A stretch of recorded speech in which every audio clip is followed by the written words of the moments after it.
Oh, it has to be around here somewhere. It's got to be somewhere around here somewhere. Where could I have placed that thing? I know it's around here somewhere. It's under the chair, perhaps. I don't know. It's not. It's. Oh, hello. Don't mind me, just...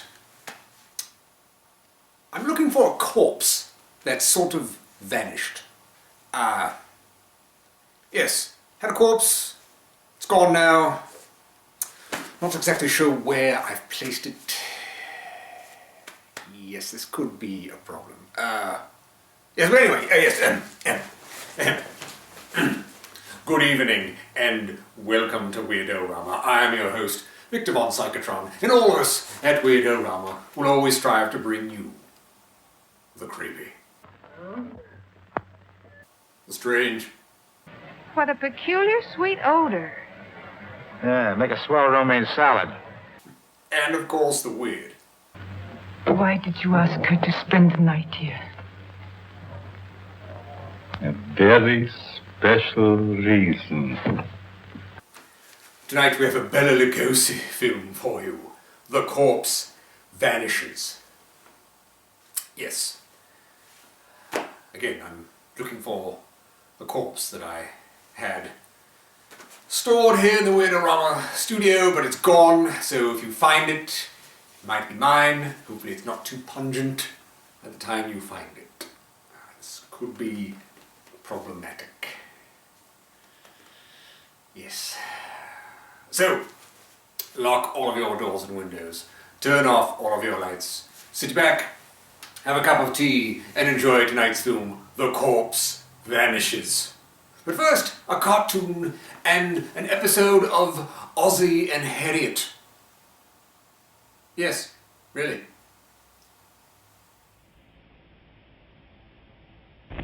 Start the dawn and sing the whole day through. Even while you're busy working, do just like the birdies do. Though the day may be long, you never will go wrong. Off key, on key, any old key, just start the day with a song.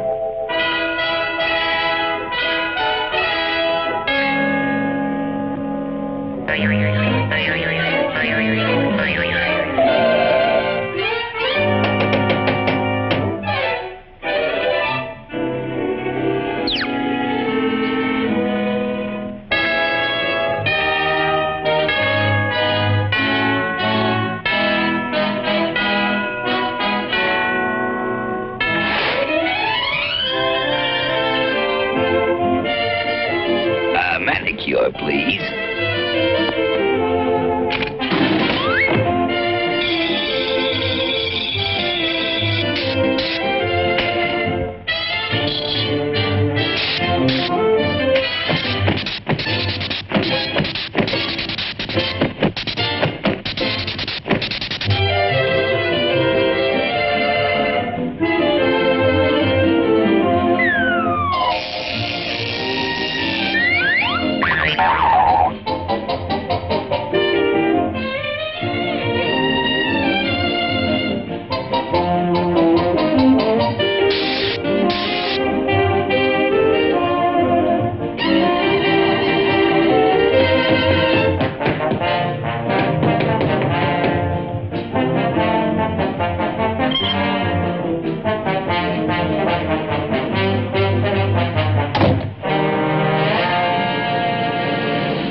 right. Here comes the groom.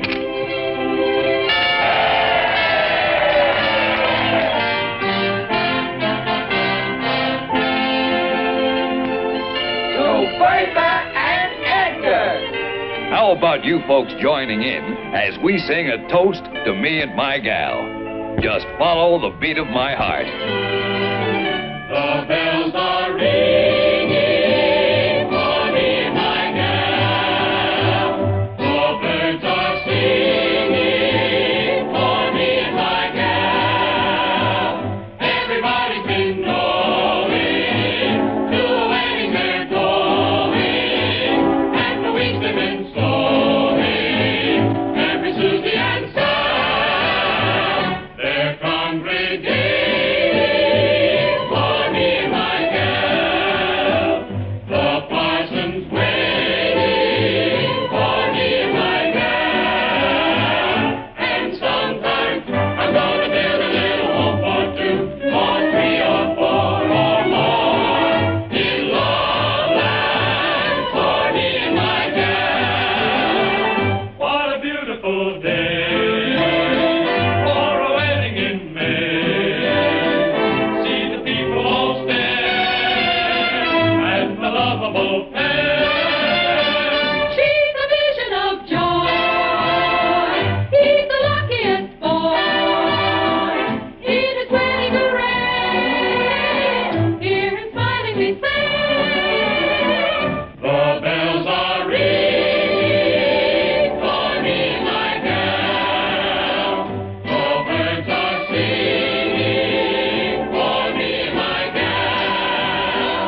Everybody's been going to a wedding they're going, and for weeks they've been slowing every Tuesday and Sunday. They're congregating for me and my gal. The parson's waiting for me and my gal. And sometimes I'm gonna build a little home for two, or three, or four, or more in love land for me and my gal. They're congregating for me and my gal. The parson's waiting for me and my gal. And sometimes I'm gonna build a little home for two, or three, or four, or more in love land for me and my gal.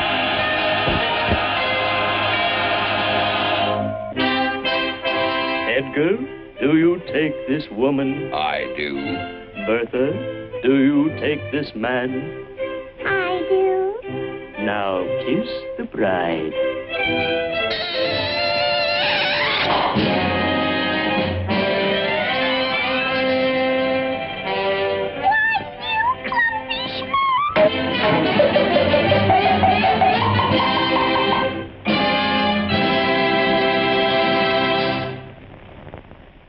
Family. Here is Ozzie, who plays the part of Ozzie Nelson. And, of course, his lovely wife, Harriet, as Harriet Nelson. The older of the Nelson boys, David, appears as David Nelson. And his younger brother, the irrepressible Ricky, played by Ricky Nelson. The Nelsons' next-door neighbor, Thorny, is played by Don DeFore. Yes, sir, spring is here again. Isn't it a wonderful time of year? The flowers come into bloom, the birds start to sing again. It's a happy season, a season for frolicking and playing in the park, a season for family picnics with Dad and Mother and the kids. And most of all, a season for falling in love. Yes, spring's a wonderful time of year. No wonder the poets write beautiful poems about it. Happy, carefree, romantic spring, we bid you welcome. Out in back of the Nelsons' house, there's usually some extra activity along about this time of year, too. The three Nelson boys, David, Ricky, and the biggest boy, Ozzie, who should know better, get out the old baseball equipment and start throwing and batting the ball around. Hey, that looks like fun. Oh, careful now, Ozzie. You're not getting any younger, you know.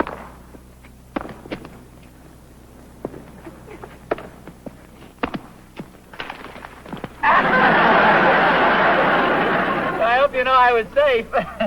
Oh, Bob, you were out. I was not. I was safe. You got to touch me with the ball. You never touched me. Oh, I did. You did not. I was safe a mile. Oh, you were out, Pop. I was not. You guys need a pair of spectacles each. I think you need a new pair of pants. My old pants. Well, I think I had enough. Oh, aren't you going to play anymore, Pop? No. Thanks very much for the game, boys. Okay, Pop. Pop.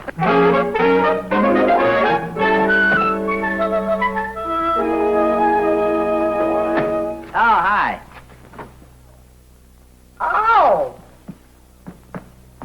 Ozzie, where'd you get all that mud? Oh, there's plenty more outside if you want some. Oh, no, you don't. You're not going to track that mud through my nice, clean house. Well, I'm just coming in the kitchen here to get a sandwich. No, sir. I've told the boys time and time again not to come in the house with their dirty old shoes, and now look at your clothes.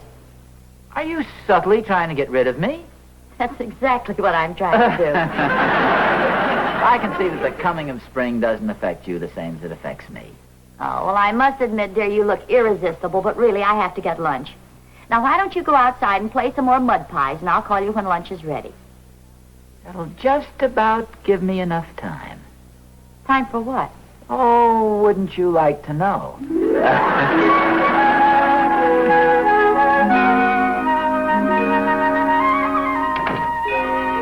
Hi, Tony. Hi, Ahmed. Hi. Beautiful day, isn't it? Well, not bad, not bad. Say, it just reminded me. I have to order some fertilizer for our garden. You can't make me mad, Tony. Not on a beautiful day like this. No, on the second thought, Oz, maybe you better come over and stand in our flower garden when you brush your clothes off. I was out playing baseball with the kids, and I slid into home plate, and it was just a little muddy, but these are my old clothes. Well, I hope so. Hey, would you like to take a walk downtown with me? Well, don't tell me you're going downtown looking like that. Well, yeah, lunch is going to be ready in a couple of minutes, and I want to go down there and buy Harry a little bunch of violets. Yeah? What's the occasion? Oh, there's no special occasion. It's just that, it's spring and romance is in the air. And, well, when Harriet and I were first going out together, see, I couldn't afford anything else. So on all these occasions, I used to buy her a little bunch of violets. And I just continued it along as sort of a sentimental little family tradition. You understand? Oh, sure, Oz. But, gee, after all these years, you ought to have a little dough saved up. Why don't you break down and buy her something that she'll really appreciate? Like an orchid. Orchid? Yeah. What do you think I am, Cranston Pool? Cranston Pool? Who's that, some summer resort? It's a guy that Harriet and I used to know. He used to send Harriet orchids all the time. He sounds like a pretty nice guy to me. You'd say that if you could see him. Really a silly-looking guy. What do you look like? Oh, he had a nose and two eyes. Nose and eyes? Yeah, it really must have been silly looking. If you must know the truth, I've never seen the guy in my life. Well, he's probably a very nice fellow. Well, anyway, Thorny, with all his dough and all his orchids, Harriet married me. Hiya, Pop. You want to play some baseball? Oh, well, thanks, son, but I'm going to take a little walk downtown and buy something from your mother. Can I go with you? Well, I have to change your clothes first and get a little cleaned up. Well, what about you? You look like you just got run over by Cranston Pool and his Stutz Bearcat. Well, maybe you're right, Tony. Yeah, okay, Rick, we'll make it a go-as-you-are party. Better put the glove away, though. Okay. Well, I'll see you then, Thorny. Okay, Oz. Remember, don't stand too close to any seeds. You might wind up with a row of sweet peas growing right out of your pocket. Take just a second before I go. Do me a favor. Do you mind if I borrow this? No?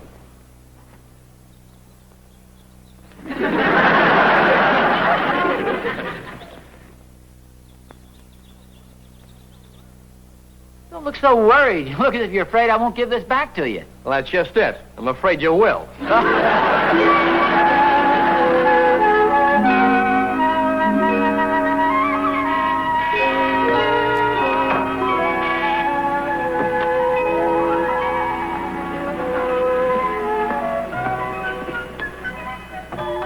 Do you have any violets?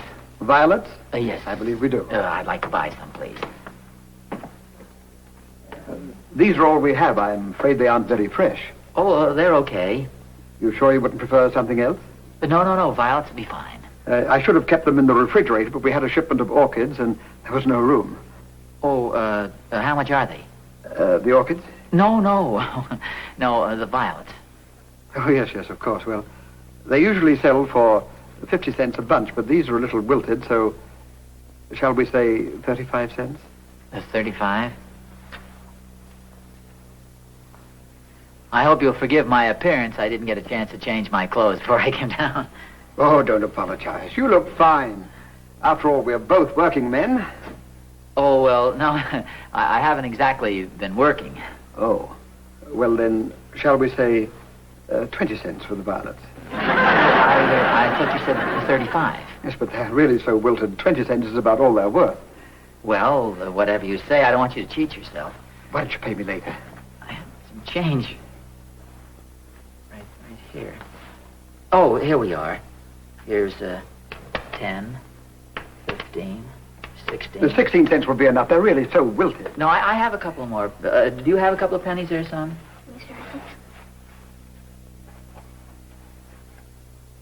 Oh, thank you. No, that's enough. I know I have the other... Oh, for goodness sakes. Dropped in the cuff of my pants. I left my wallet in my other pants. I'm sorry to cause you all this trouble. Well, I'll have the violets delivered this afternoon. Oh, that won't be necessary. I can take them right along with me. Oh, but there's no extra charge for delivery, and it makes the gift so much more exciting. Oh, yes, I guess it does at that. Well, now, if you'll just fill out this delivery form, just write down your name and address. You just tell me your name and address, and I'll write it down for you. See, this pen is a little leaky. Oh, that's okay. A couple more spots on these clothes wouldn't even be noticed.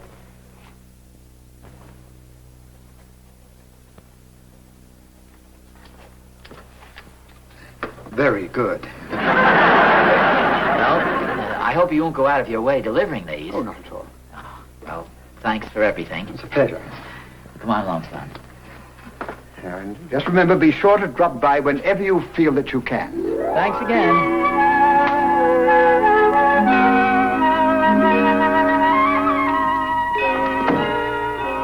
Arvel, Yes, dear.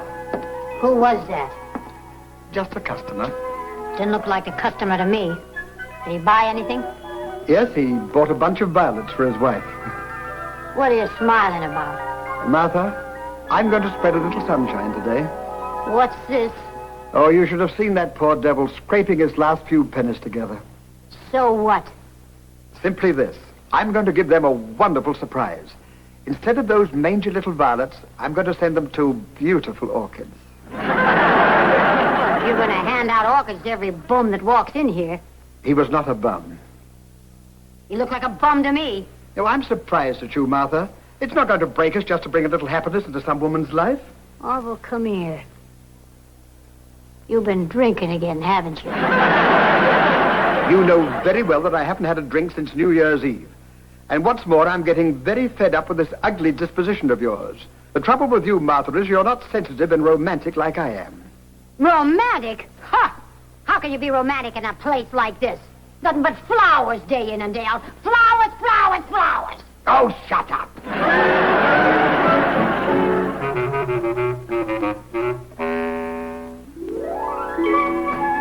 That you boys? No, dear, it's your old sweetheart, Ozzie. Oh, hello there, sweetheart. I've been looking for you. Isn't that wonderful? Spring is really here. Yes, I guess it is. Here I come looking for you. Here you are, dear, waiting for me. Well, I'm glad you found me, dear. Oh, thanks. And I'm glad you found me, too. So am I. Ozzie? Yes, dear? What is it you're trying to tell me? That you missed me and you're happy I'm home again? Well, yes, dear. The sink is stopped up. Oh, the... In the upstairs bath. Harriet, how can you be so unromantic at a time like this? What's this all about? Well, I'll tell you this much. I went downtown and I bought you a little surprise. Oh, how wonderful. What is it? No. I'm not going to tell you anything more. It'll be arriving in just a little while. Oh, how nice. What's the occasion? Oh, there's no occasion. It's just that spring is in the air. My fancy has turned to thoughts of love. Now, where's the plunger?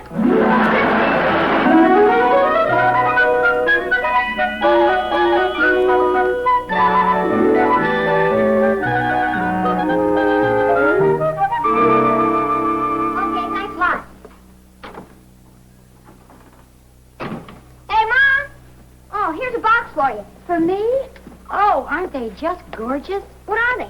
Well, they're orchids. Aren't they beautiful? There's no smell to them. Well, there isn't supposed to be, but they're very expensive flowers. It costs a lot to take the smell out, huh? Not exactly, but they're very special flowers.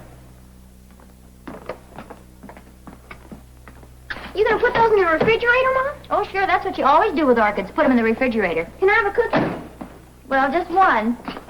Gee, they're awful small, Mom. Well, all right, you can have a couple. Hey, Ricky. Okay. I gotta play baseball, Mom. Well, don't get all muddy again. I hear somebody mention my name. Well, if it isn't Mr. Romance himself. Oh, you got my little surprise. Oh, the flowers were beautiful, dear. Oh, thanks very much. Really nothing, just a little thought. Why, they're the most beautiful orchids I've ever seen. No. Those aren't orchids, they're violets. Aren't they beautiful violets? They look like orchids, don't they? Oh, no, look here, dear, I'll show you.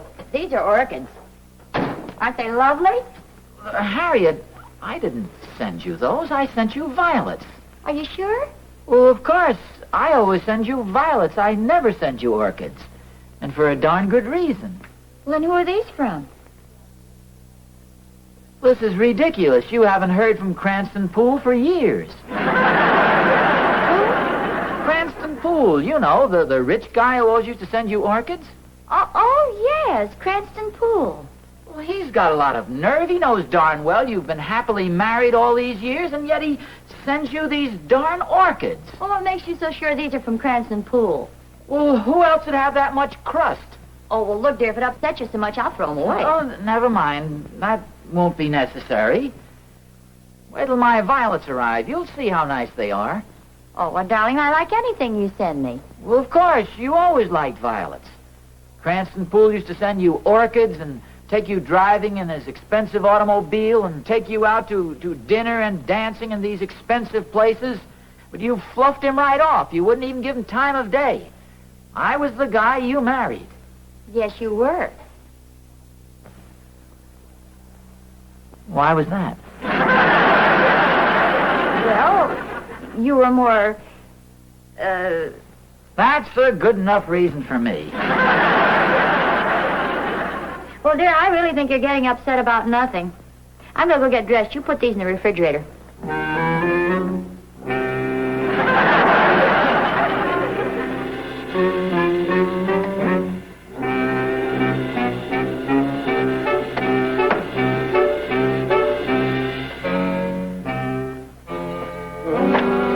What are you doing, Oz? Say, Stoney, what's the idea of sneaking up behind a person like that? Oh, I wasn't sneaking up behind you. What was that you put in there? Nothing important, just a couple of orchids. Oh, well, okay. Just so long as it wasn't anything valuable, like grapefruit rinds or coffee grounds. Hey, wait a minute. You look like you lost your best friend. What's the matter? Oh, I might as well tell you, Thorny. Something's happened that's very disturbing. Yeah? What's that? Come on in the kitchen, I'll tell you about it. After you, Oz. It's enough to drive a man to drink. Be careful, drink, Thorny. I'm with you, Oz. Anything you say. I could stand a little pick-me-up myself. What'll you have, the homogenized or the skim?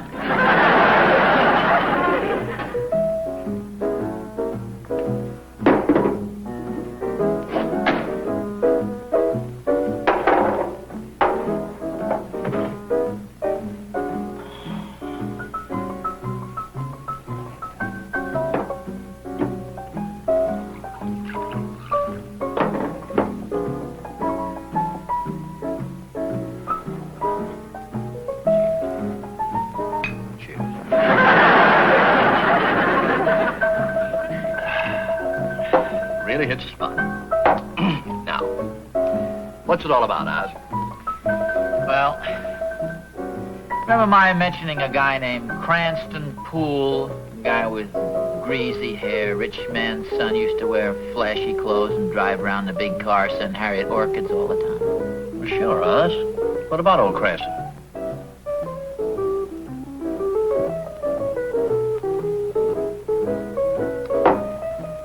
Thorny, you won't believe this. He sent Harriet some orchids today.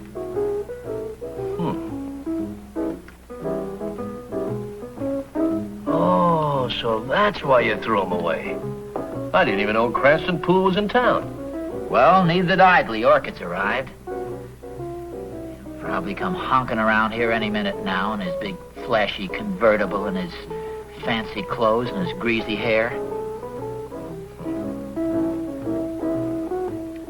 Are you positive he sent the orchids? Oh, sure, Thorny. Who else would pull a stunt like that?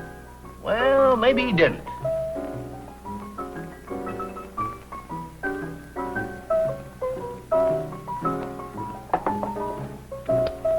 Well, I'll tell you what. Why don't you call the florist shop and find out? You must still know which shop they came from. Yes, I know what shop they came from. That's one of the things that hacks me. It came from Orville's flower shop. That's the same place I bought the violets. His orchids arrived, and my violets haven't shown up yet. How's that for irony? Why don't you call the flower shop and find out? I wouldn't give him the satisfaction. Well, I see what you mean.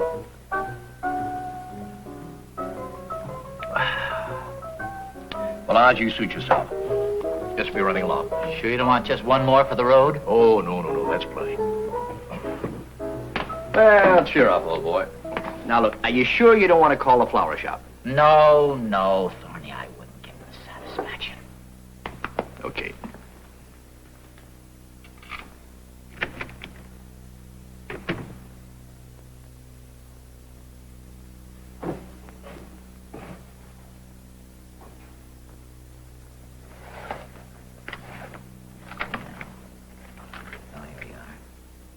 Orville's flower shop. Oh.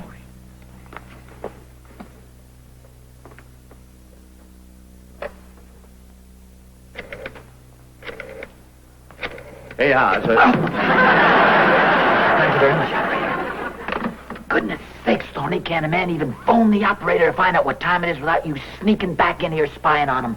Sneaking back in here? Oz, I resent that. You deny it? No, but I resent it. Very good reason for coming back in here. Oz, it's okay for you to use my shotgun. Use your shotgun for what? Oh, I just thought maybe you want to shoot a little pool tonight. I'll see you later, Oz. Oh, and don't forget to disguise your voice.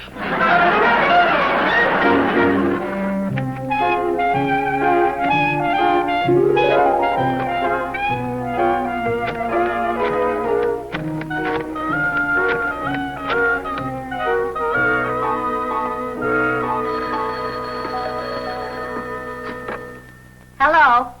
Hello. I'd like to get some information, please. Do you remember sending some flowers to Nelson? They were orchids. Yeah, it's my husband took the order. Fine. Well, I know this is rather unusual, but could you describe the man who bought the flowers? Well, he was rather, his clothes weren't too... He was a bum. Bum? Well, not exactly a bum. He just looked like one. What kind of a face did he have? Well, I was out in the back room. I couldn't see him too well. But he needed a shave and had on some old dirty clothes. Are you a social worker? No. Just, you might say, an old friend. I never dreamed he was down and out. Well, if you want to send him some flowers, we have a lovely selection. Oh, yes, I know. Well, thank you very much. Goodbye.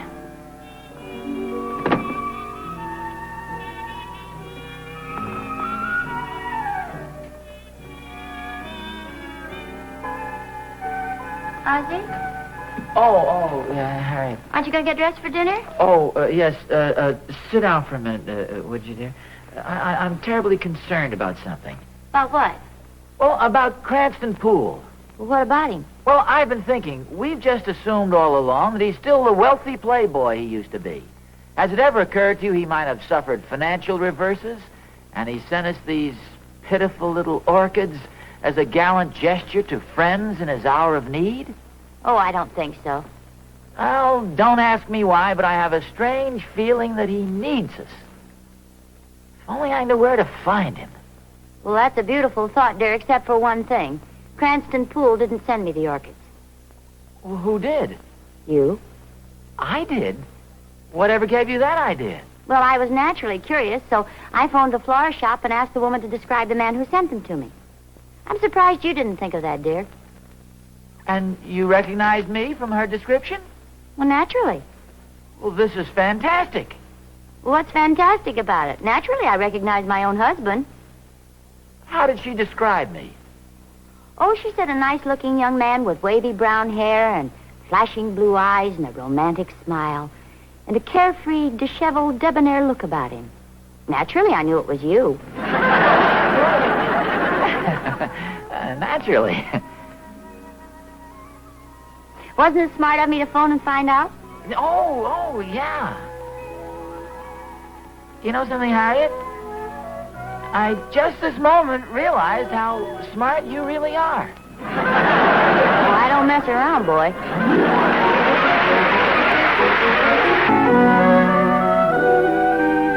Harriet, wouldn't it be funny if Cranston Poole were in town? I hardly think that's possible. What makes you so sure? Well, I'll let you in on a little secret. There's no such person. There never was. What are you talking about? I made him up. I got the name out of a book I read in high school. Well, then, who sent you all those orchids you used to get? Did you ever see any? No. I never got any. Harriet? Yes, dear? What day does the man come round and empty those trash cans we've got out and back? Day after tomorrow. That's what I thought. I've got a surprise for you. You're going to get 2 beautiful orchids tomorrow.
And you, Phyllis Hamilton, do you take this man to be your legal, lawfully wedded husband, to love, honor, and obey until death do you part?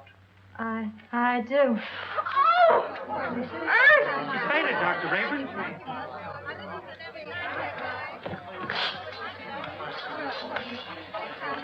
Take her into the anteroom. Yes, sir.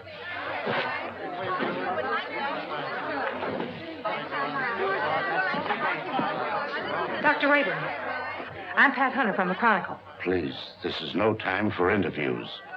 Shall I telephone for the ambulance? No. The undertaker. She's dead.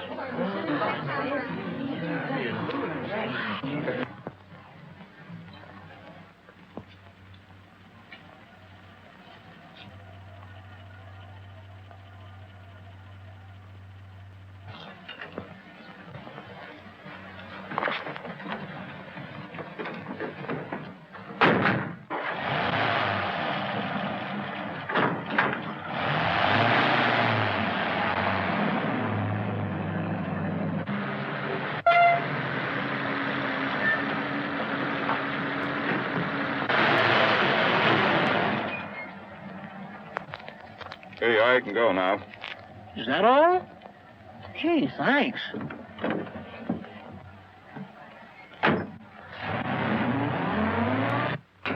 Good evening, Dr. Rayburn. I'm from the Forest Mortuary. Forest Mortuary? Why, 2 of your men just drove away with the body a few moments ago. Well, there must be some mistake. They weren't our men. Well, I've heard of ambulance chasing, but this is something new. New? It's sensational. Another kidnapping of a dead bride. What a story!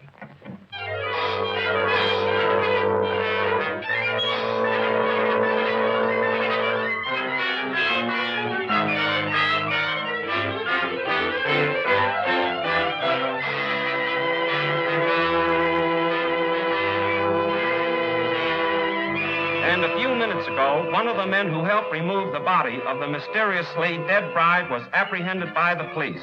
Go on, keep talking. Oh, what I told you, I was standing on the corner, minding my own business, when along comes a stiff wagon. A guy pokes his head out of the window and asked me if I want to make a couple of bucks. How many men were with that hearse? 2. At least all I could see. What'd they look like? I don't know. It was dark. I didn't pay no attention to faces. You noticed the license? What, with $2 staring me in the face? Come on, tell the truth. What'd you do with the corpse? I didn't do nothing with it. What I tell you is the truth. So help me.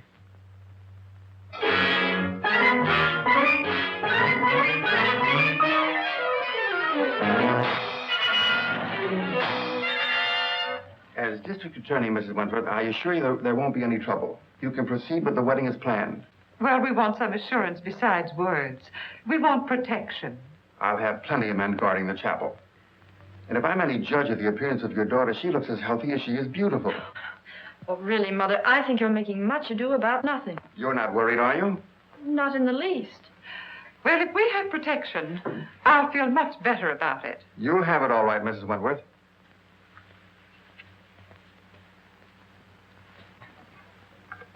Tell Jones and Riley to wait. I'll pick him up. That's the Wentworth mother and daughter, isn't it? Is the wedding called off? Certainly not. And there isn't going to be any trouble either. That's what all the rest of them thought. I can't answer for Miss Wentworth's health, but your paper can print one thing, and that is that there'll be no more theft of girls' bodies.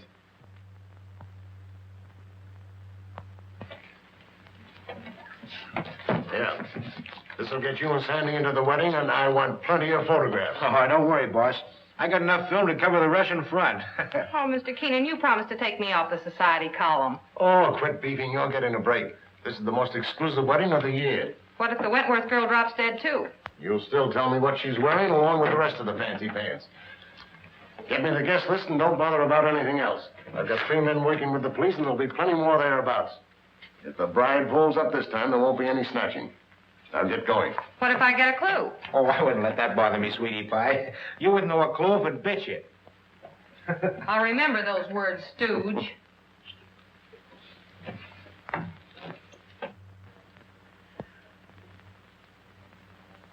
Why are you so nervous, Mother? After all, I'm the one that's getting married. Oh, I just can't help it. I'm so afraid something will go wrong. Oh, forget it. Nothing can possibly happen. Oh, Alice! Oh, you look perfectly beautiful. I look all right. Oh, yes, I'm so thrilled. Oh, I am too. Have you seen Dwight? No.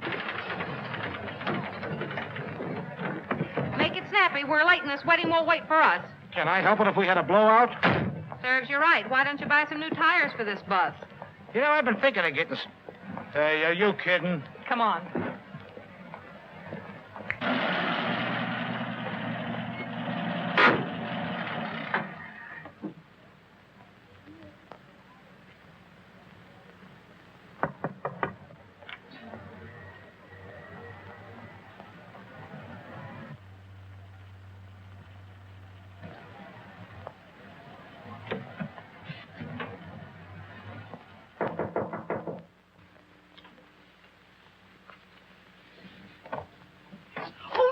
You mustn't come in here. It's bad luck. Oh, not even a peek?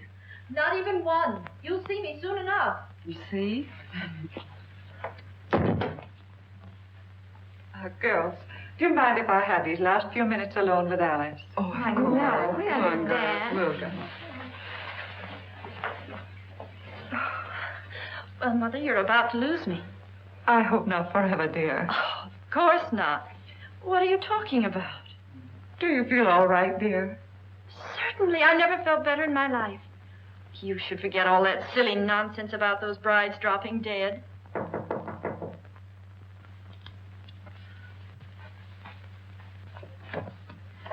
For Miss Wentworth. Oh, thank you.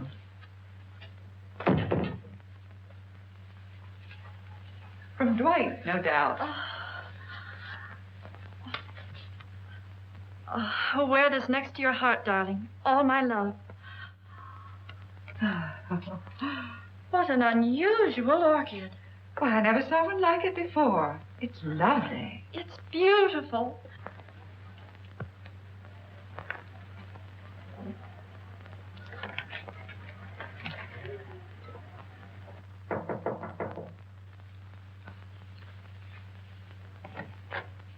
The minister is ready, Mrs. Wentworth. Thank you.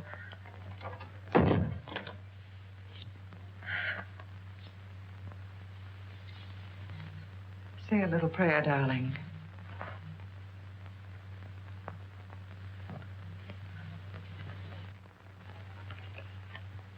You look faint, dear. Do you feel all right? Oh, Alice! Oh, darling, are you all right? Oh, Alice, dear. Alice! Oh. What happened again? I just got the picture of the month.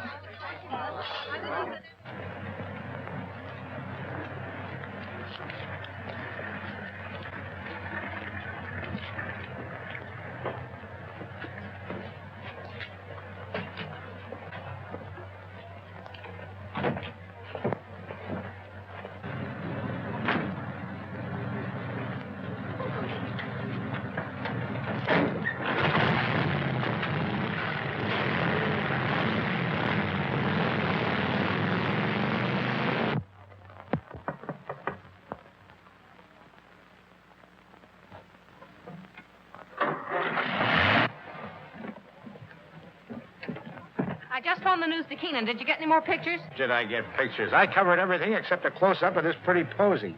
Why, that looks like the one the bride wore. What are you doing with it? Presenting it to you, sweetheart, as a token of my devotion. Take a smell.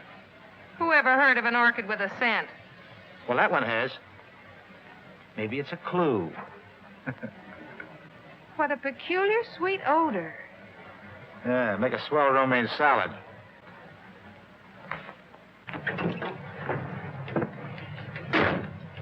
Hey, Pat, you're not going to pass out too, are you? No, I'm okay.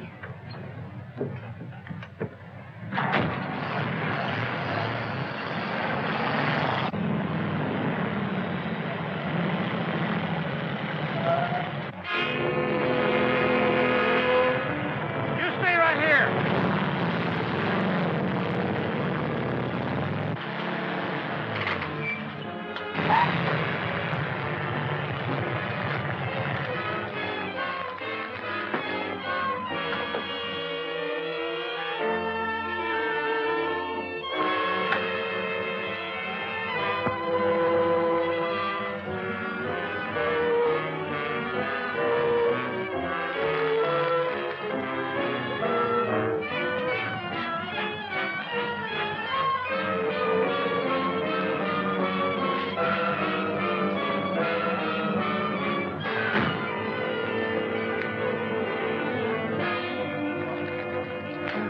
What kind of a gag is this? No driver, no license plate. Maybe it isn't a gag. Maybe it's a decoy. Well, maybe you're right.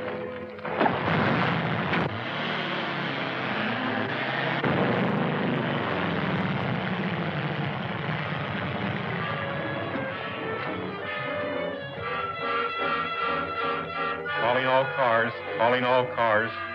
Another abduction of a girl's corpse. Brunette, 22 years of age. Stop and search all trucks and suspicious-looking cars. That is all. Burnside.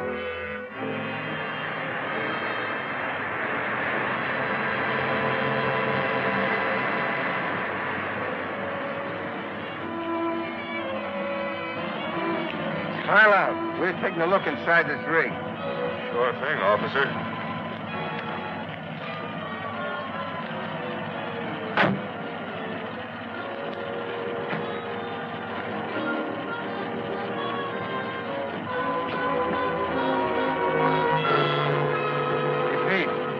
Corpse, all right, but not the one we're looking for.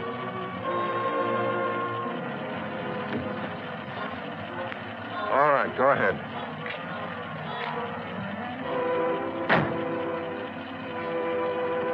Change that headline to read as Wedlock Challenged.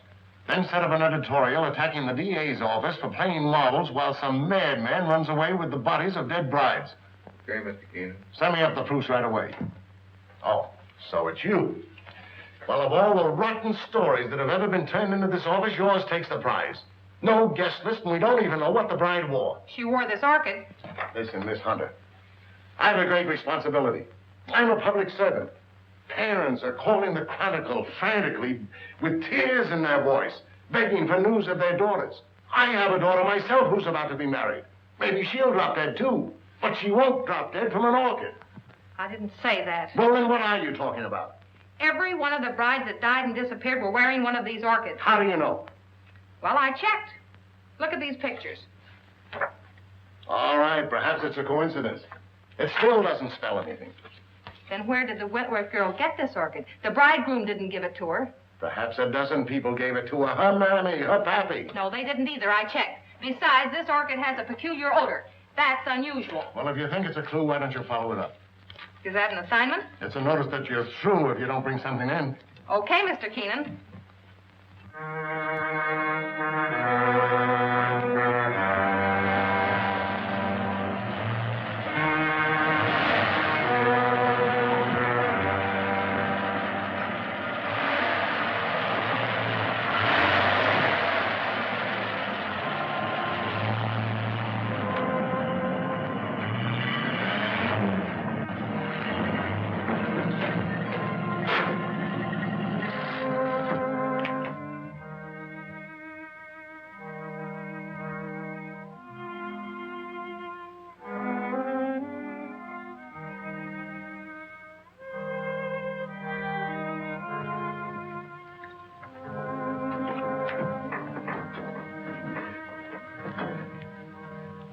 My little family. You're all so very faithful. Master, the Countess is waiting. Upstairs? There. Oh, you must hurry. Mike?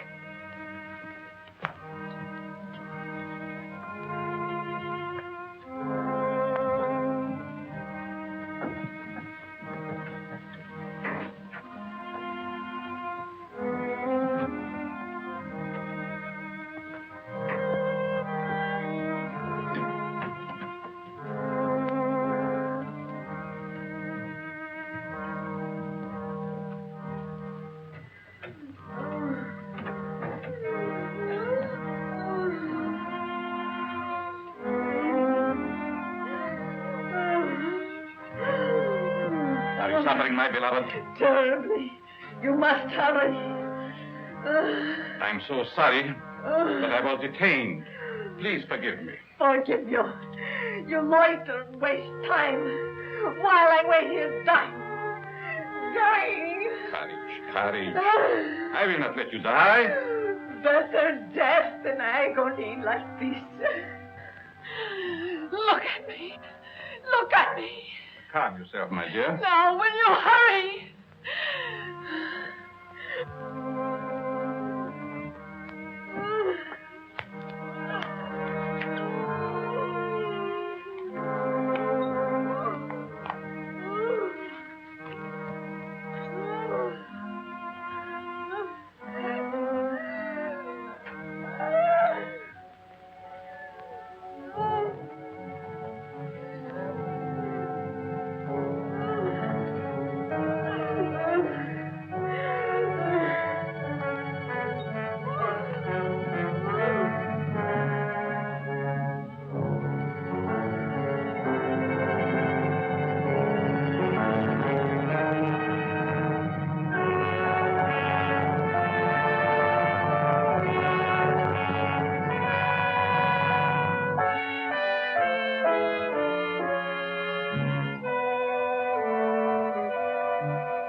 Courage, my dear, courage.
Why do you beat my son so hard? Because he's a beast, an animal, and someday I shall have to destroy him. My poor son, why was he ever born?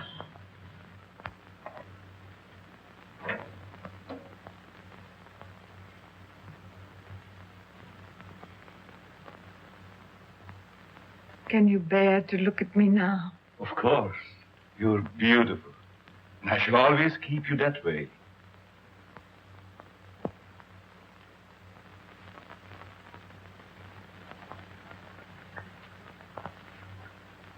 Will she live? As long as she can be of any use to us. She's pretty. Very young. All of them must be. Come, my dear. Look after the girl, Paga. Yes, master.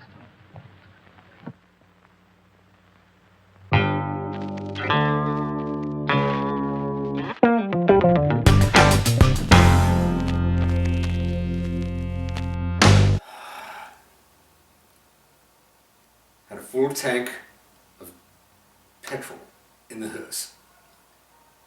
The quicklime, shovel, and the corpse. Hello! Time for Two Truths and a Lie, in which I will tell you two truths and one lie about this film. You must guess the lie. First, this was the fourth of 9 movies Bela Lugosi made for Monogram Pictures. Second, it's based on a French play called Le Voleur de Cadavre. Third, actress Elizabeth Russell has a scene in this film in which she's lying in a coffin, but that's not Elizabeth Russell, oh no. It's a double because she was terrified of lying in a coffin. There you have it. Tell you the lie by the end of the film. Good luck. None of the florists I checked with ever saw an orchid like that. Well, that's not surprising. This particular type belongs to the Stanhopea class. It's a very rare species. Do you know of anyone that grows them? No. But if you wish to find out more about them, I suggest that you look up a man by the name of Lorenz. He was the one who originally hybridized this plant, over in Europe somewhere. But I just can't go to Europe just to... Oh, that isn't necessary. He lives up at Brookdale now. Well, thank you, Mr. Smith. You're quite welcome.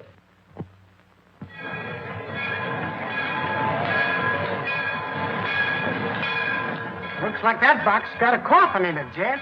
Sure does. For Professor Lorenz. What do you suppose he wants with a coffin? Search me. He's such a strange, spooky guy. The further I stay away from him, the better. Me too. I'll take charge of this. Go ahead. Take it away. Glad to get rid of it.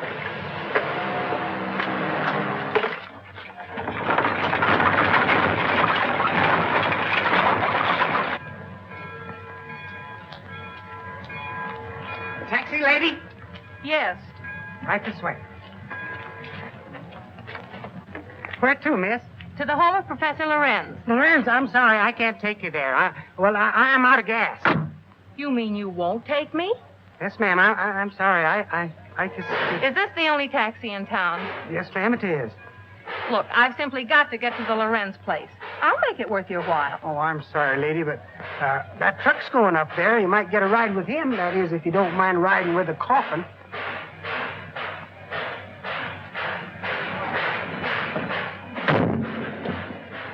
Would you give me a lift to the Lorenz place? What do you want to go there for? To see the professor. Does he expect you? No, but Then we can't take you.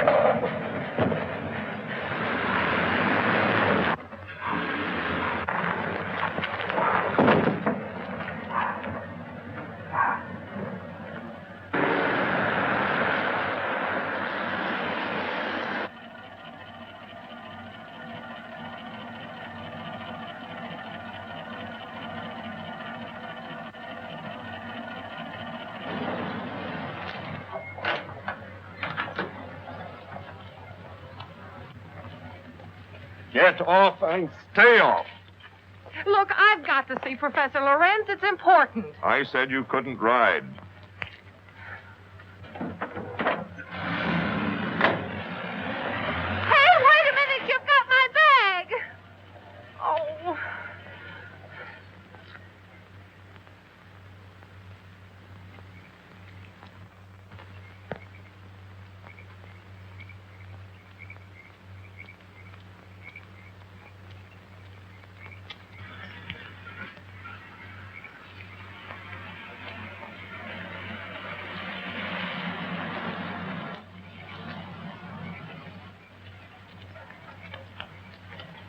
Would you mind giving me a lift? Well, certainly not. Where are you going? I'm trying to get to the home of Professor Lorenz. Well, you're in luck. That's where I'm going. Get in. Thank you.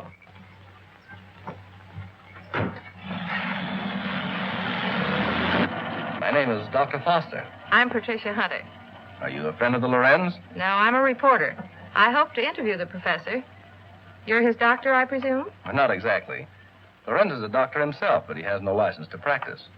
I've been working with him. We're trying to find a cure for his wife. Oh, I see. What type of people are the Lorenzes? You'll find them very interesting. Professor Lorenz is a man of unusual accomplishment, but his wife is rather peculiar. I expect you'll find them both a bit eccentric.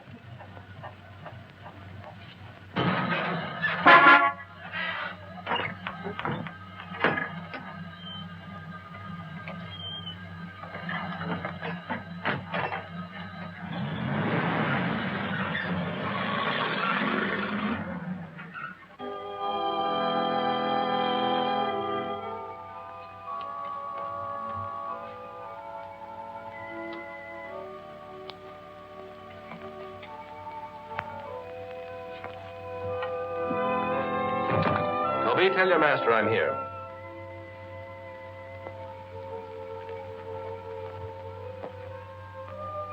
Cheerful little fellow, isn't he? I told you they were eccentric. I'm inclined to believe you.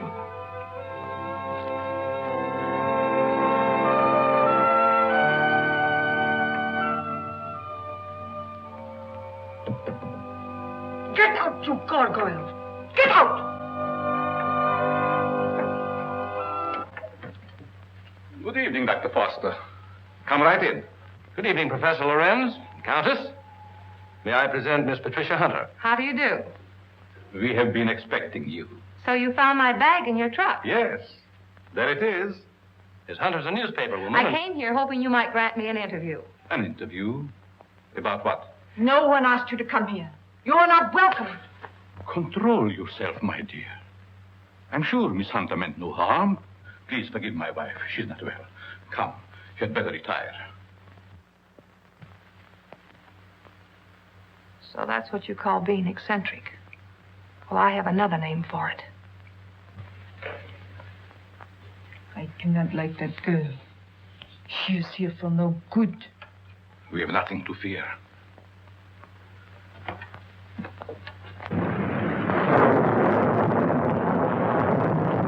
I'm sorry, Professor, if we're intruding. Not at all, Dr. Foster. This is our evening for work. Please, be seated. Thank you.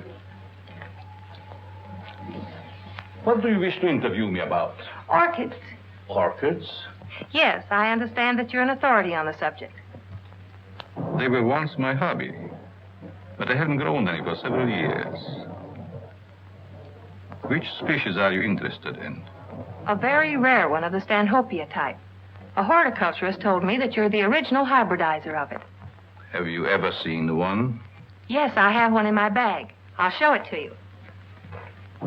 Where did you get it? Oh, a friend of mine gave it to me. You see, I'm doing an article on orchids for my newspaper, and I thought that you might be willing to supply me with some special data. I'm sorry I can't spare the time tonight, Miss Hunter. You see, I have very important work to do with Dr. Foster. I understand. If your interview can wait until morning, I'll drive you back here then. If that's agreeable to Professor Lorenz. Well, it's quite agreeable, but I would suggest that you both stay here as my guests. Thank you very much, but I prefer going to a hotel. Just as you wish.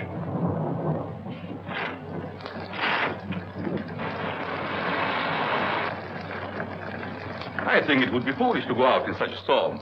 The professor is right, Miss Hunter. Perhaps we had better remain. However, if you insist, I'll gladly drive you back to the village. I'm afraid that would be an imposition since you've so much work to do. Thank you. I'll stay. Toby will show you to your rooms. Toby, take up Miss Hunter's bag.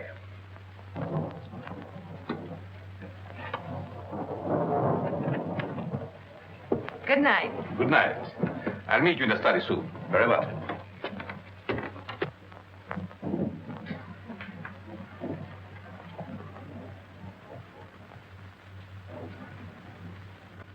Why did you ask her to spend the night here? very special reason.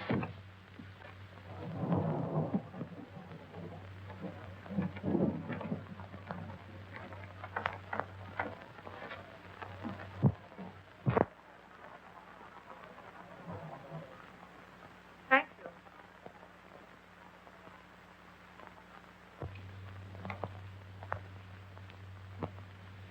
I guess you sleep very good.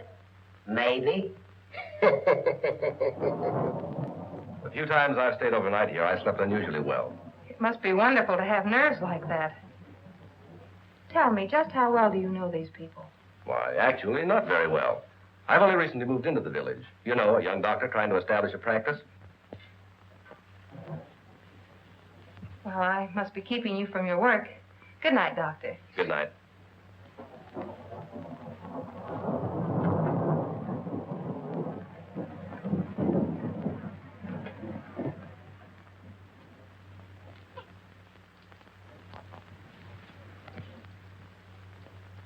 What do you want? Yes, you are beautiful. How did you get in here? So young. Such lovely skin. Sometime you too will be a bride.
I know where you're going.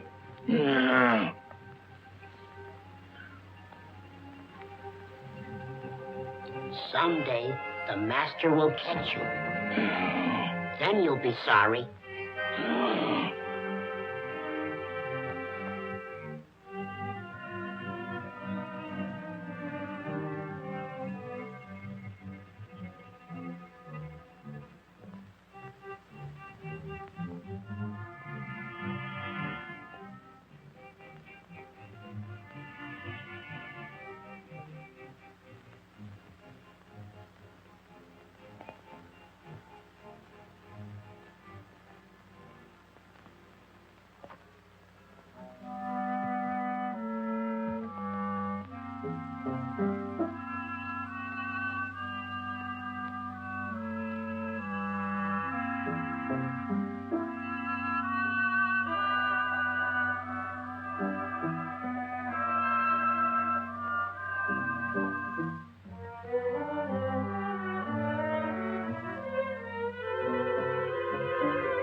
Dr. Foster!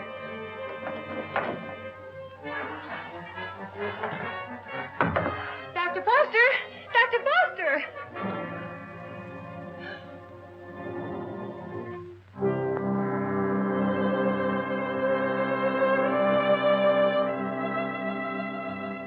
Dr. Foster! What's wrong? I just saw someone in my room, a horrible-looking creature.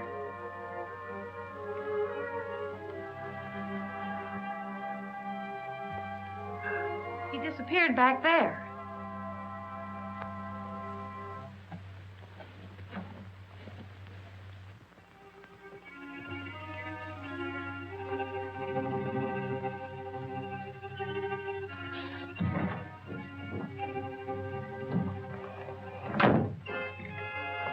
Apparently he's not here now.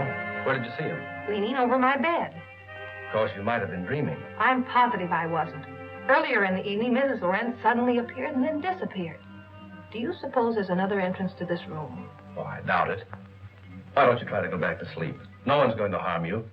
I'm sure it was just a nightmare. I think this whole place is a nightmare. Professor Lorenz and his wife were actually sleeping in coffins. I saw them. We often find it difficult to explain the peculiarities of some people. I guess so. I'm awfully sorry to bother you. It was no trouble. If you're frightened, call me again. Good night. Good night.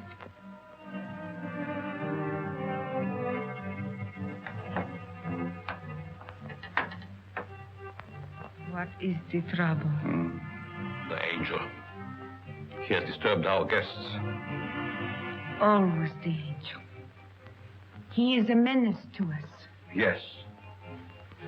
I think the time has come to dispose of him.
Don't be afraid, Angel. I would not hurt you.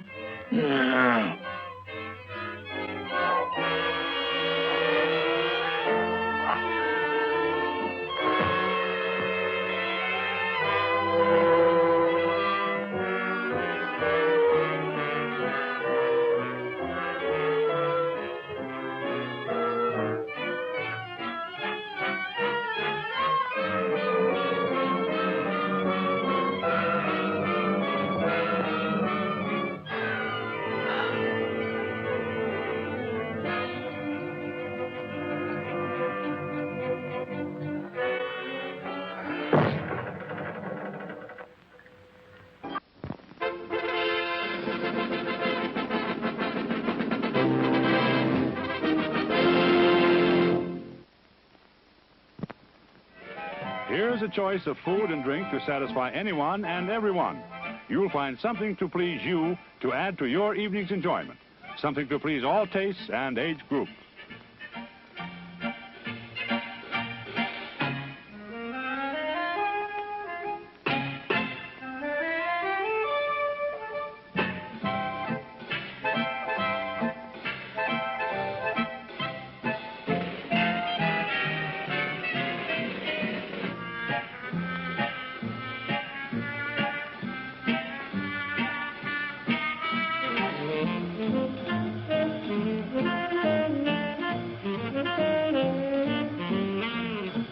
Time now for your barbecue break.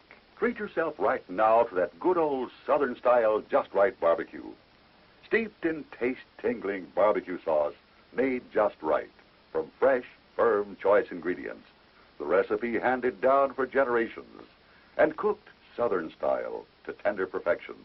Slowly, hour after hour, capturing the taste-tempting barbecue flavor. It's just right tender goodness generously spooned on a fresh, soft bun for you. It's hard to wait. It smells so good. And oh boy, it is lip-smacking good. Here it comes, your Southern-style, just-right barbecue on a bun with all the delicious trimmings. A snack to remember. Enjoy it now along with your choice of hot or cold drinks. It's a favorite of all the family. Prepared and served just right. The only thing better than this barbecue sandwich is the next one. Just try the best barbecue in the land that made barbecue famous. It's Southern style, just right barbecue. Flips, the new snack sensation. Flips, the crispy, crunchy chip with a zesty, tantalizing flavor all its own.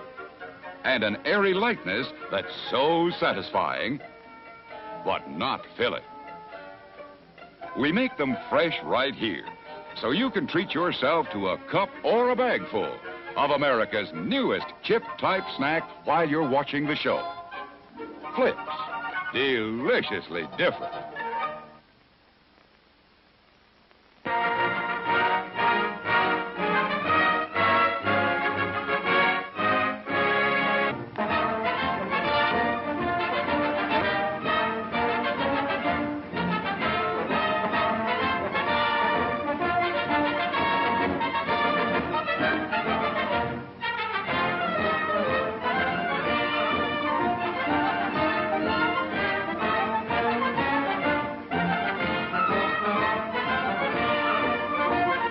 Yes, Toddy, the chocolate malt in a can. It's so good hot. It's so good cold. It hits the spot with young and old. Yes, Toddy pleases everybody. Delicious chocolate malted toddy, made with rich, real milk, not powdered milk. So come and get it, everybody. It's time to drink your chocolate toddy. Delicious. Show starts in 4 minutes.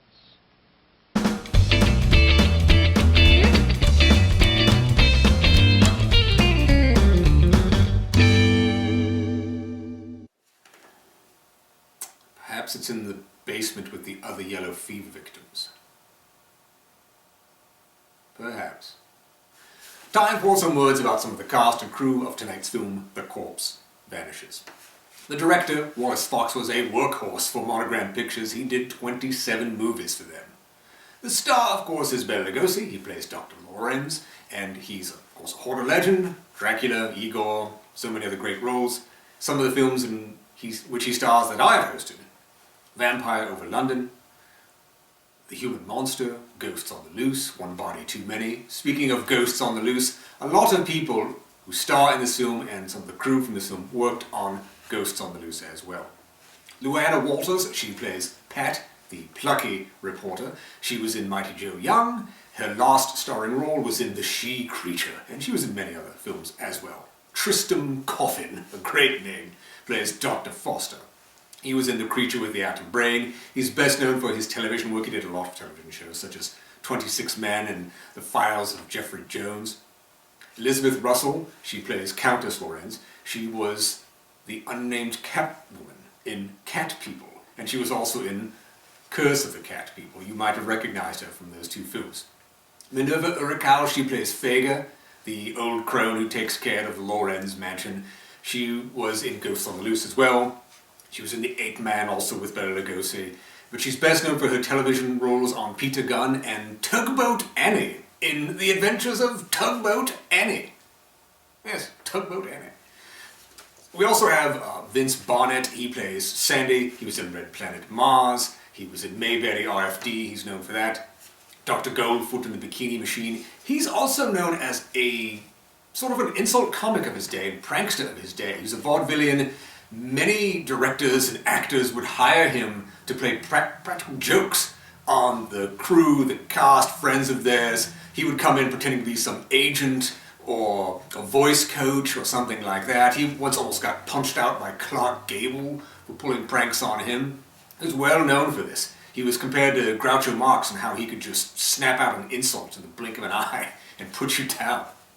Other people, George Eldridge, he plays Mike. He was in Ghost of Frankenstein. It came from outer space, The Living Ghost. One of the producers of this film is none other than Sam Katzman, who produced Earth vs. the Flying Saucers and It Came from Beneath the Sea. But the one person I especially wanted to highlight is Angelo Rossito. He plays Toby, the dwarf, in this film. He was in The Picture of Dorian Gray, The Magic Sword, which I have hosted, Spooks Run Wild. He was also in shows like Lidsville and H.R. Pufnstuf. He was in Todd Browning's Freaks, a fantastic film. But to fans of 1980s cinema, he was the master, as in Master Blaster from Mad Max Beyond Thunderdome. Yes, it's true, it's one of his last roles. Who would have thought? Here he is in this film with Bela Lugosi, and then he goes on to be the master. It's crazy. So we hope you are enjoying the film. We'll get right back to it after this word from our sponsor. Yardley wants you to have flowers, enough to bathe in. So we dreamed up the flower bath. It's a collection of fragrant soaps and soothing oils, powders and sprays, and lingering colognes, all perfumed with the scent of fresh-cut flowers, roses or violets, lavender or spring flowers. The Flower Bath by Yardley. It even sounds beautiful.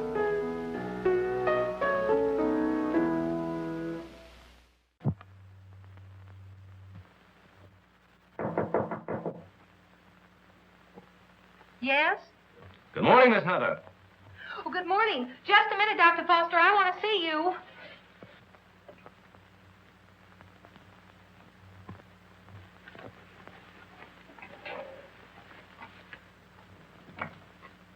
Oh, I'm sorry. I thought you were up. Up? I've been up all night with dead people. Dead people? What do you mean? Come in and I'll tell you.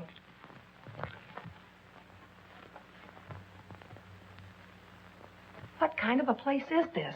Last night I had the most horrible experience of my life. Well, what was it? I saw lots of girls in crypts down underneath this house. Pardon me. What was that you were saying, Miss Hunter? Well, I view a mausoleum in the basement. Mausoleum? What are you talking about? You know what I'm talking about. All those dead girls and that horrible dead creature. My dear, you must have had a bad dream. Now look, Professor, this was no dream. When did you see all this? Shortly after I called you and told you about that horrible creature in my room. Is that true, Dr. Foster? Well, I don't recall anything about it, Miss Hunter. You must be mistaken. Well, if I was dreaming, it was the darndest nightmare I've ever had. Well, I slept very soundly myself. Miss Hunter was rather upset, I think, when she retired. You see, in our dreams, our minds play strange tricks on us sometimes.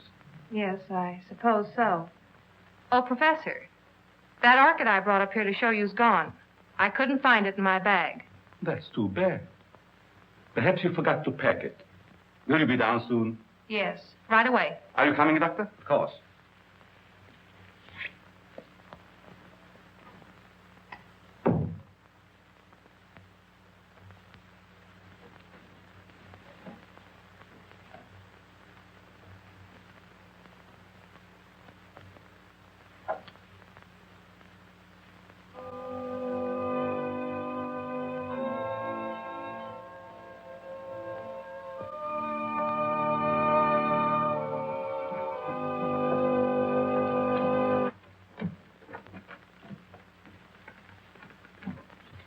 Shall we go into breakfast? No, thank you. I've got to get back to the city. Will you drive me to the station, Dr. Foster? I'll be glad to. But what about the interview? Well, that'll have to wait until some other time. I just remembered an appointment at the office, so I've got to catch the next train. You'll excuse me, Countess? Yes, I will excuse you. Oh, Professor, do you also make a hobby of collecting coffins? Why, yes, in a manner of speaking. I find a coffin much more comfortable than a bed. Many people do so, my dear. Is it so strange that I accept one while waiting for eternal rest? No, I suppose not. Well, thank you for your hospitality. Goodbye. I trust we will meet again. It has been so nice meeting you.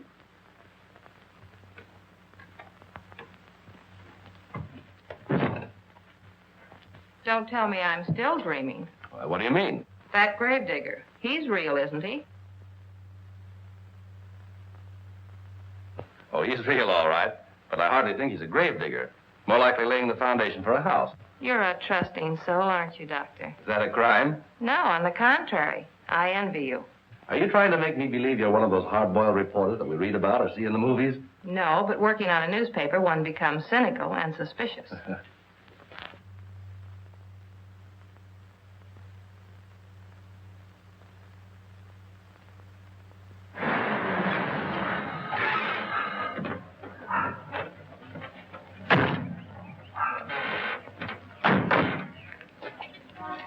Well, I've enjoyed meeting you, Miss Hunter. I hope to have the pleasure of seeing you again. I have a hunch you will, Dr. Foster. Oh, tell me. Just why did you come up here? Or is it the secret? It is, but somehow I feel that I can trust you. You can. You've heard of the case of the vanishing brides. Why, surely. I think I have a clue. You don't mean that you suspect... Yes, I do. I want to show you something. What are these? Why, they're orchids, of course. You bet they're orchids. And they didn't grow in my dreams. They're exactly like the one that disappeared from my bag. Where did you get them? I found them on the floor beside my bed this morning. The person who came into my room last night must have brought these with him. That seems like a logical explanation. There's no question about it. Honestly, Doctor, don't you remember meeting me in the hallway last night? No, I don't. And if I did, I must have been asleep. Either that or you were hypnotized. Yes, that's quite possible.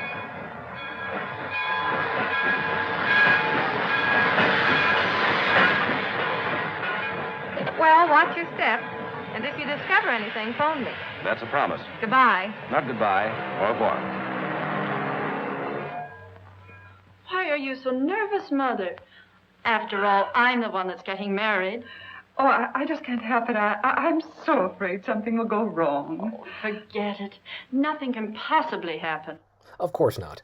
Planning weddings can be exhausting, but nothing will go wrong when you call Lauren's Wedding Planning, where our motto is...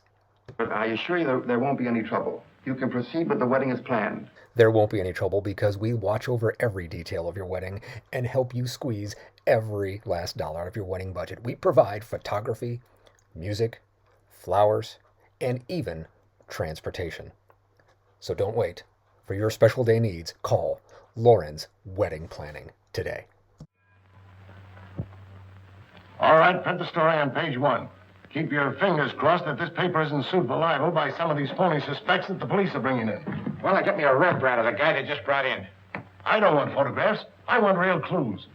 The DA's office can't pick up the madman who's stealing the bodies of these dead girls. Maybe we can. Okay, I'll throw it in a wastebasket. No, have it developed. Doyle, where's Lefty? Over at Central Station. The only thing he gets over there is a game of gin rummy. Tell him to get back here. Well, I got something. I'll say you have. You're fired. What do you mean? You can't do that to me. Listen, just because the bodies of dead girls disappear is no reason why you can do a vanishing act. But you gave me the assignment. Yeah, I suppose I did. All right, where have you been? What have you uncovered? Well, hey, not so fast. Listen, Mr. Keenan, last night I went through the most gruesome experience of my life. You should talk. All my life has been a nightmare. Well, you can rest easier now because I've seen plenty. If I can only prove I wasn't dreaming. Dreaming? I had a dream last night myself. I dreamed you gave me that raise you've been promising me. All right, Madame Zora, go on with your dream story. Well, there's a certain Professor Lorenz that lives upstate. He knows all about orchids, but insists that he doesn't grow them anymore. Yet I found these in my bedroom this morning. Listen, Dizzy, you didn't go off someplace and get married, did you? No, I didn't. But I saw the bodies of those other missing brides. All right. Now, take it easy. Stop breathing hard, Pat, and tell me all about it. Did you really see any bodies? Well, yes and no. I see. Just a bit of ectoplasm.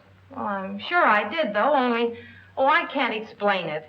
Yeah, you're suffering the same way I am. I see brides everywhere. Hear wedding bells ringing in my ears. And I saw a dead man, too. A monstrosity. Very well. I'd like to see Miss Hunter. Oh, I'm sorry. She's busy. She's with Mr. Keenan. It's very important that I see her. I'm Dr. Foster. I wonder if you'd mind announcing me. Mr. Keenan, there's Dr. Foster here. Insists on seeing Miss Hunter. Tell him he can have all of her time from now on. That's the Dr. Foster I was telling you about. Maybe he has more evidence. All right, send the sawbones in. Hey, look, if you don't mind, I'm going out for a nervous breakdown. Well, Doctor, you almost beat me here. Yes, I drove down. Dr. Foster, Mr. Keenan, my editor. Very glad to meet you, Mr. How do you Keenan. know? This cub reporter of mine has been telling me a weird story about a certain Dr. Lorenz up in your neighborhood. It's weird, all right, but I'm confident it's true. After you left, I looked around the station to find out if Lorenz had any of the coffins assigned to him. I found a consignment, all right. And instead of a coffin, it was a box filled with this stuff. So what? That's ordinary garden moss. It's moss, all right, but not ordinary. This is a special type used by florists and hybridizers for growing orchids. It's called osmundin. Which proves that he does grow orchids like these. And the same kind were worn by every one of the brides that died. Well, maybe it is a clue. But how do I know that the rest isn't a cockeyed nightmare?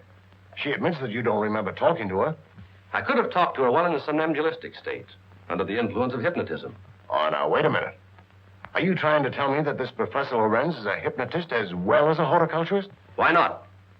My short acquaintance with him has convinced me that he's a man of unlimited talents. He's strange, peculiar.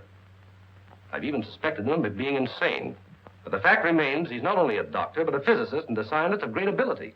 How about this hot-headed wife of his? I hesitate to bring her into the case at all. Professional ethics forbids a doctor talking about his patients. Oh, forget about your ethics, Doctor. After all, we're after a criminal. How does this woman fit into the picture? Come on, tell us all you know. The peculiar fact about her is that although she has the appearance of a young woman, her heart and arteries indicate that she's at least 70 or 80 years old. Well, that doesn't explain anything. Certainly doesn't explain why Dr. Lorenz should steal these dead girls. It's possible they may still be alive. Alive in a cataleptic state? That's it. All right. What are your other deductions? Well, simply this. These young girls, whether dead or alive, are being used by Lorenz in some manner as human guinea pigs to sustain his wife in a youthful state. Oh, that's preposterous. It's nothing of the kind. Scientists are finding out every day that glands and hormones have a lot to do with life and health. The glands in our bodies help determine the condition of our teeth, the texture of our hair. All right, we'll admit all that. But I wouldn't dare print such a fantastic story. I bring you the biggest story of the year and a chance to get this newspaper a real scoop, and you call it fantastic. All right, I'll put Doyle on it to track it down. I'm afraid you won't get very far. Professor Lorenz is a clever man, clever enough to withstand any investigation and destroy any evidence. Why not trap the fellow? How? Well, he steals dead brides, doesn't he? Oh, now, look, Pat, do you want to be a June bride? Well, sure. I mean, that is, no, not yet. Anyway, Lorenz knows me. All right, then stop talking nonsense. This paper can't assume the responsibility of such a harebrained scheme. Oh, please, Mr. Keenan, you can't pass up an opportunity like this. Here's the title There she is. Cigarettes? Hey, she's cute. Well, would you like to dance? Later. Business before pleasure, you know. Hello, Peggy. Hello, Pat. Miss Woods, Dr. Foster. Good evening, Miss Woods. How do you do? I have something important to tell you. I'm all ears. Let's go to your dressing room. Okay. I won't be long. All right.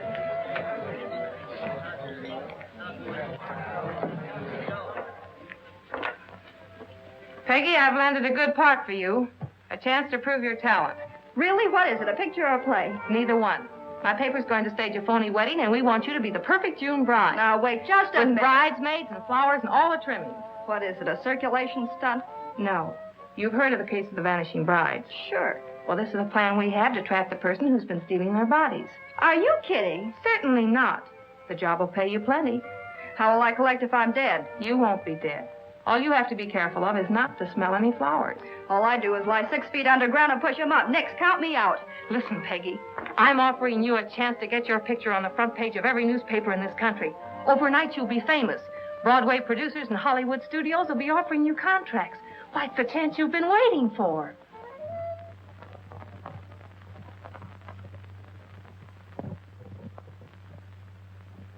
She's the most unusual type. Such fascinating eyes. She'll make a charming addition to our family. June 20th. A date we shall not forget.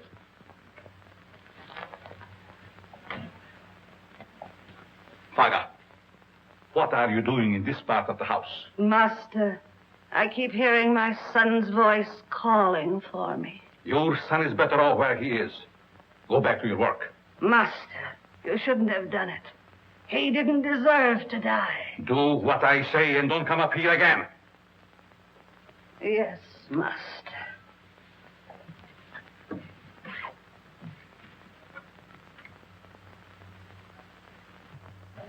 Well, everything's all set. She's young and pretty. Yeah.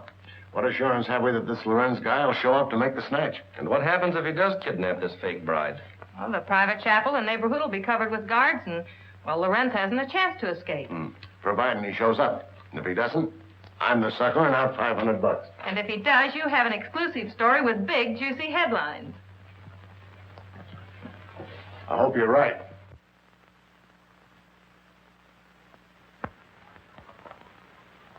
Well, blushing bride, here's where you go on for your big scene. Or big flop. My knees are shaking. There's nothing to be afraid of. Here's your bouquet and the phony orchid. Now, don't forget to put on your act. Leave that to me. You got plenty of photographers out there? Certainly. And what about the cops? How many times do I have to tell you nothing's going to happen to you? Oh, Miss Hunter. Yes? I wanted to ask you, in this ceremony, shall we use the word cherish or obey? You mean for the bride? Yes. Well, just for this once, let's put the old-fashioned word in. Obey. I've marked the words here. Just read the ceremony slowly, solemnly. Yes, I understand. I hope what you're doing isn't wrong. It's all in good cause. Well, I suppose it is. Well, if you need me, you'll find me in my study. Thank you. You've been grand, Reverend. You'd better go get ready. What do I do now? Just march down the aisle and don't forget to faint at the altar. Well, here goes nothing. How's everything going? All right so far, I guess. Good. Ceremony's about to begin. I certainly hope somebody shows up besides these ham actors I'm paying. You know, it seems to me that if Lorenz were ready to strike, he'd have sent an orchid. Just a minute. I'll take that. Did you say orchid? And I'll take you with it. There you are. Looks like our man's going to pounce all right. It looks like you're right.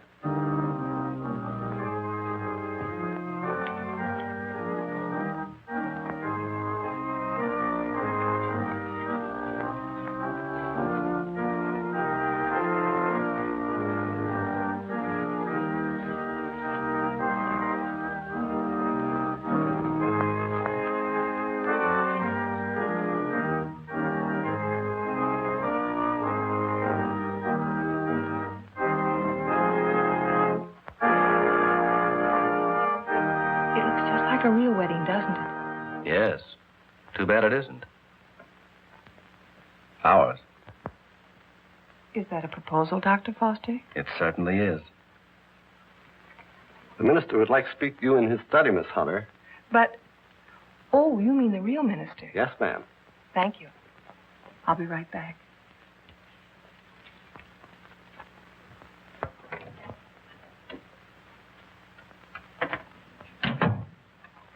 You wanted to see me, Reverend?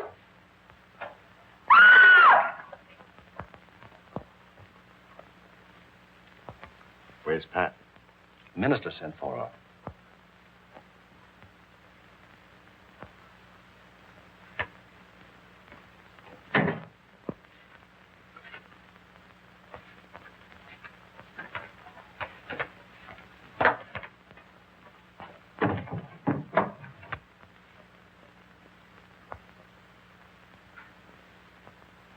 I'll be right back.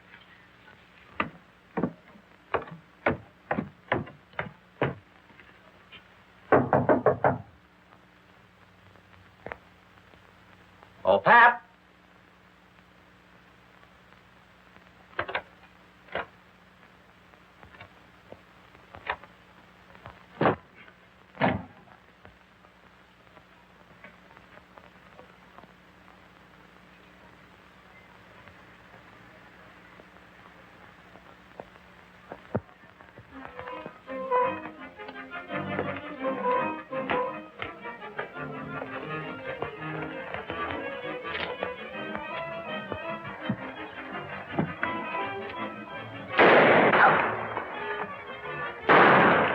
Please, Master, don't leave me.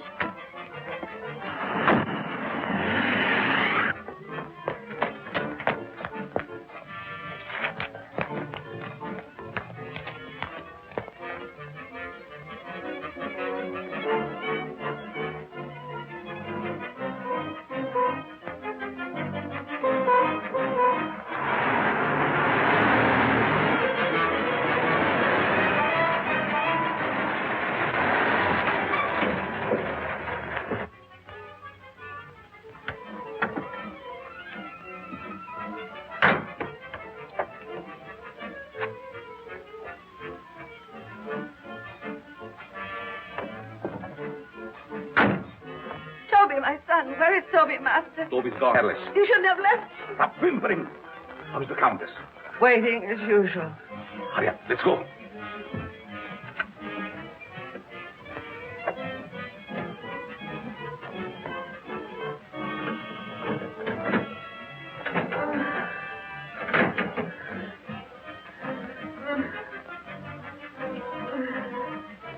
There was trouble, Yes, but we'll be finished before anyone finds us.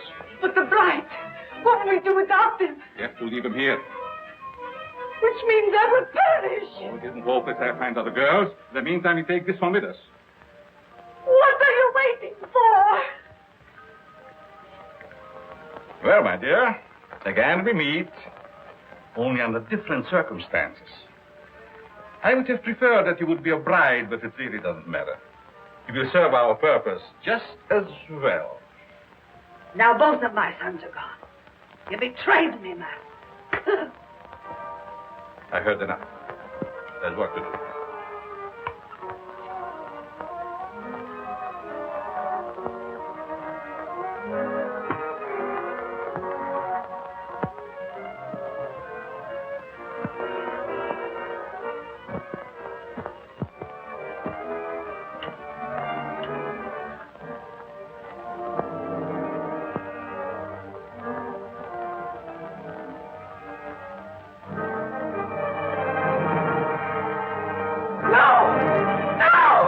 You betrayed me, Master. You shouldn't have done it.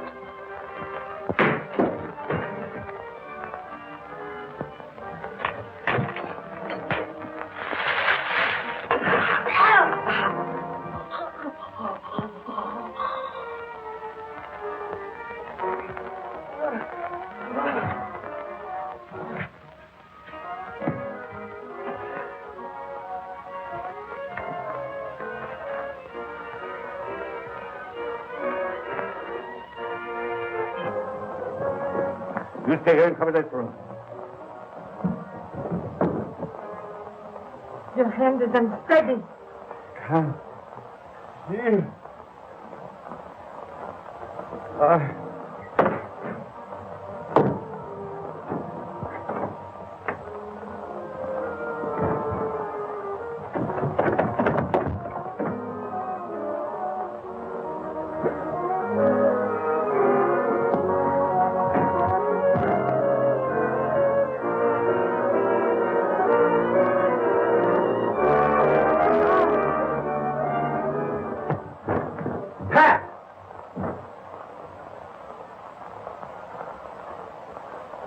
Pat. Pat. Is she dead? No. Just scared to death. All right. Break it up. We've got headlines to write. Do I get a byline? After this, you can have a clothesline with my shirt on it. I now pronounce you man and wife. Finally make a newspaper woman out of you, and then you have to go and quit. And to think that this was the cause of it all.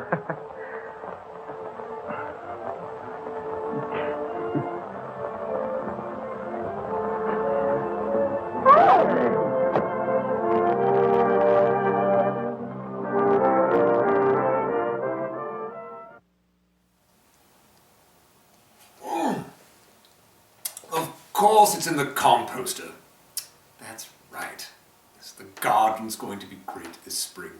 We hope you have enjoyed The Corpse Vanishes. Please feel free to email us your comments about it. Also be sure to check out our blog, Facebook fan page, Twitter feed, Weird-O-Rama.com, and of course our Patreon page if you wish to start out the new year on a good foot and help us out. So, oh yes, the lie. This film was not based on a French play. No, it was not. So, it would be fun though. So, for all of us at Weird-O-Rama, this is Victor von Psychotron telling all of you to stay weird and keep an eye on your corpses.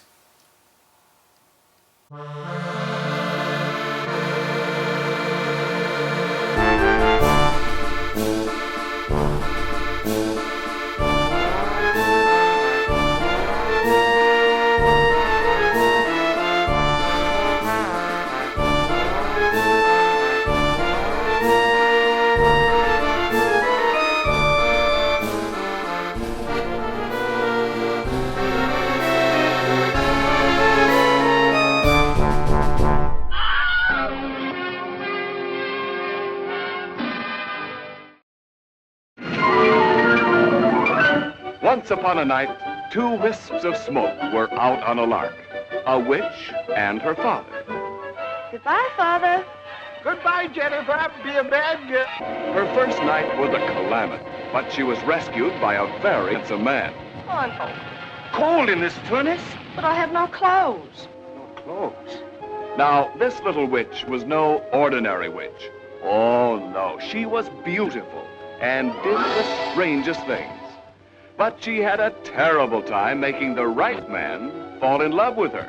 Well, I'm a pretty good judge of character.